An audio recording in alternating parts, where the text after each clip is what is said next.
and welcome to another Outside the Box review.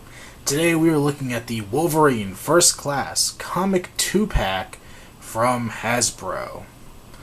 And this pack may not be something most people are going to want to pick up if they are an avid Marvel collector, because it is two repacked figures. Actually, the Sabretooth is a repack of a repaint. Both of these figures first showed up in the X-Men Origins Wolverine comic line of figures, and the Wolverine is exactly the same as the one that came single-carded in that set. I had him before I actually got rid of him recently because I messed up his claws, but the Sabretooth was released in a 2-pack that was a Toys R Us exclusive. It had a different head and a different paint job, I believe.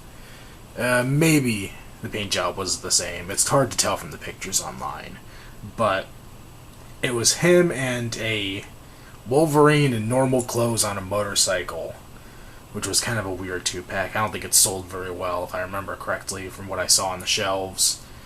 And then it was repacked with either this head that's on this figure or a very similar one in a Walmart exclusive 2-pack with a blob figure/accessory. From what I saw of that, it was really not much of a figure. It just had a gimmick and a swivel head. But these two just came out in support of X-Men First Class. There is also another First Class 2-pack that is Cyclops and Jean Grey, which are repaints of more figures that we've already had for a long time in the Universe line.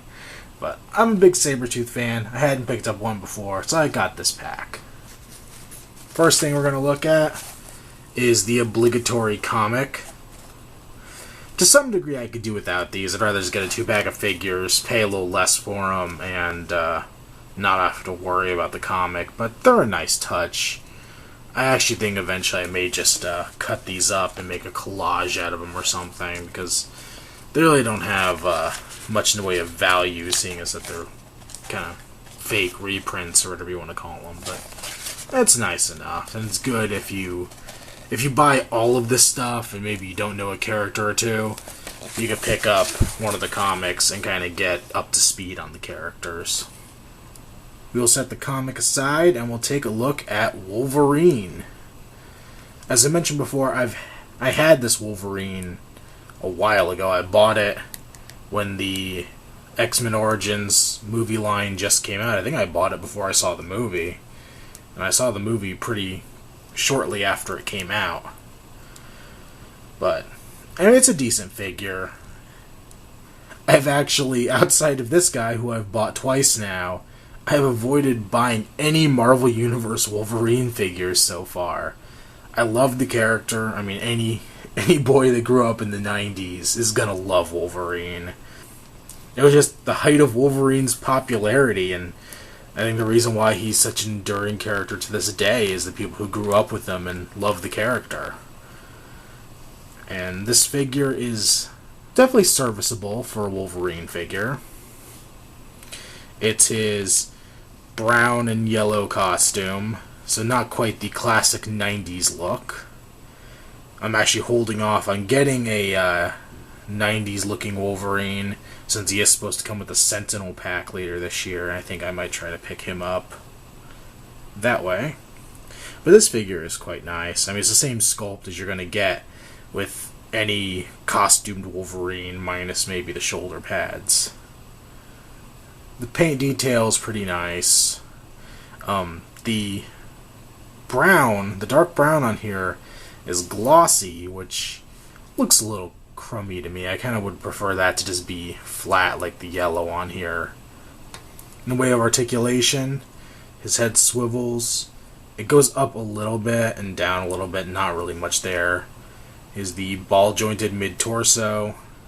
Once again, another figure where I wish it would have just been a waist joint, but that's my big complaint across the whole Marvel Universe line, I think. Ball-jointed shoulder. Plenty of room there, especially because he does not have a shoulder pad on this version.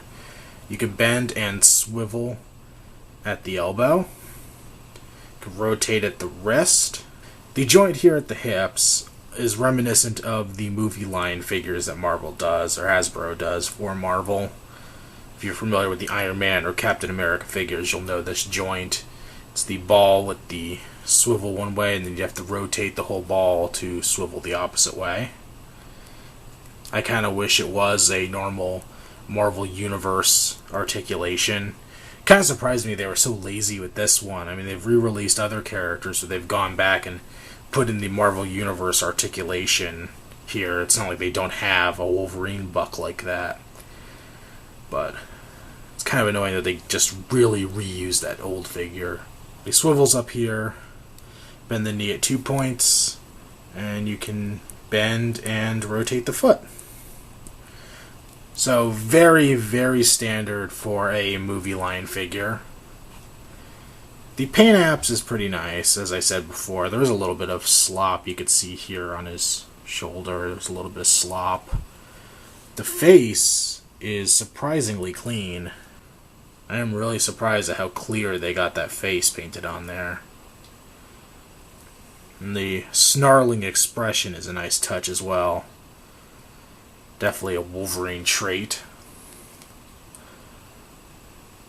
Give him a 360 here. The belt, now that I look at it, I think this belt is a repaint from the one I picked up single carded. I believe the belt on the single card one, I may be completely wrong, but I believe he actually did have an X on his belt. And this one just has a standard looking buckle that is actually kind of badly painted in gold. So that may be one of the biggest differences between this and the other figure. One thing that's definitely the same that continues to annoy me is, well, the hands in general. This hand in particular, the way his wrist is bent, it is a very extreme angle. And I really wish he would have just gotten equal angles for both hands. Because it makes it kind of hard to pose him in cool poses with those claws, because one hand's always facing a different direction than the other. And I think some symmetry would have looked nice on him. Also, it does bug me that the claws are one big lump of plastic. That's actually why I broke the claws on my other version of this, is I was trying to cut out these middle joining parts here. I know some of the newer Wolverine figures seem to remedy this issue, but these ones are just pretty lame. We'll put Wolverine aside and bring in Sabretooth. Sabretooth, I mean, if you like Wolverine as a kid, Sabretooth is probably going to be one of your favorite villains if you're anything like me. It's just the anti-Wolverine, the nemesis to Wolverine. And this figure is pretty cool. Looking at the pictures of the previously released versions, the head on the Toys R Us 2-pack had the hair on it that I remember from the X-Men cartoon in the 90s. The kind of shorter hair sticking out the top of his little headdress thing. But I don't mind the longer hair. There is really nice detail in the face. You can see the fangs. There's red around the eyes, but the eyes are white. The nose is well sculpted. The lines in the face are well sculpted. He's got the mutton chops coming out down here. The hair has some good detail in it. It's not even all one piece. You can see there's a gap in it right there. Really nice.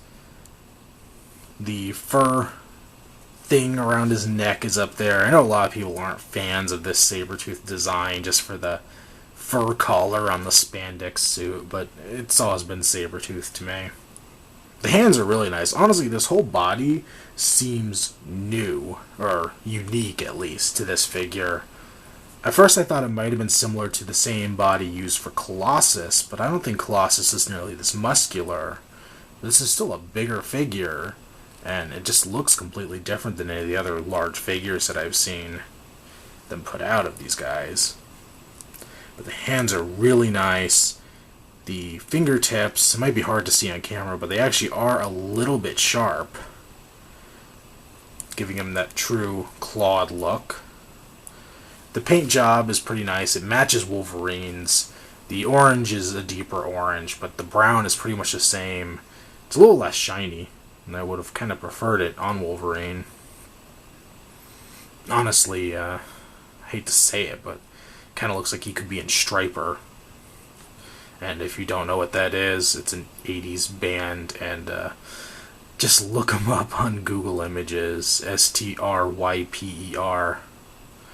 Yeah, really, really bad. Unfortunately, Sabretooth doesn't look as bad as they do. For the articulation, he has ball-jointed head, goes side to side, could look way far down, but the hair limits his looking up at all to basically about standard level. The ball joint in the chest, which is a little loose on mine. Ball-jointed shoulders. Go swivel, rotate, and bend at the elbow. And my biggest complaint about the articulation is he rotates at the glove, which isn't too bad, but when you can rotate the elbow there, when you're trying to rotate the glove, sometimes you are moving him at the elbow too, especially when you're trying to move it with the arm extended. So it almost seems like there should have been a little more room between the elbow and the glove to get that articulation, or just to give us a standard cut joint at the wrist. Same type of ball hinge things that are on Wolverine, though oddly enough, they've painted part of the joint here. You could see it continues on the brown from the leg, which is nice when you have him posed one way, but if you wanted his leg bent forward, you would be basically breaking up that paint. And that's kind of annoying to me. As you can see with the stomach joint, same kind of deal. It's kind of a pet peeve of mine on figures like this, where they paint them like that. The knees bend at 2 points. You can bend the ankle and rotate. The thing I like best about these two figures is the height difference. Wolverine's very short and Sabretooth is pretty darn tall. That's the way it really should be with these guys. When it comes down to whether I recommend these figures or not, I'm kinda stuck on this one. I do not recommend the Wolverine. Like I said, this is the only Wolverine I've ever bought, but I'm sick of Wolverines in the Marvel line. There's way too many of them, and I really don't care enough to pick up more than 1 or 2 of them. And this one's fine, it's serviceable, but it is nothing great, and it's nothing you have to have. On the other hand, the Sabretooth is really cool. I really like the Sabretooth. I bought the pack for the Sabretooth, honestly, and I would recommend him. Assuming that he is the same in the Walmart exclusive pack I talked about, and close enough in the pack that came out for the Toys R Us exclusive, I might recommend picking up one of those packs instead.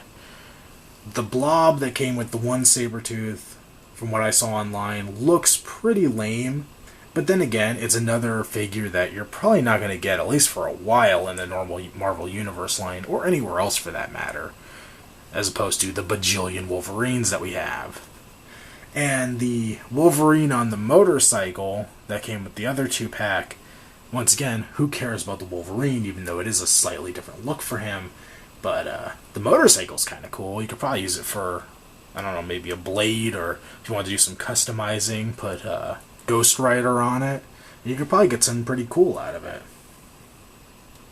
So, at that confusing ending to this review, this has been another Outside the Box review. There'll be plenty more in the future. Stay tuned.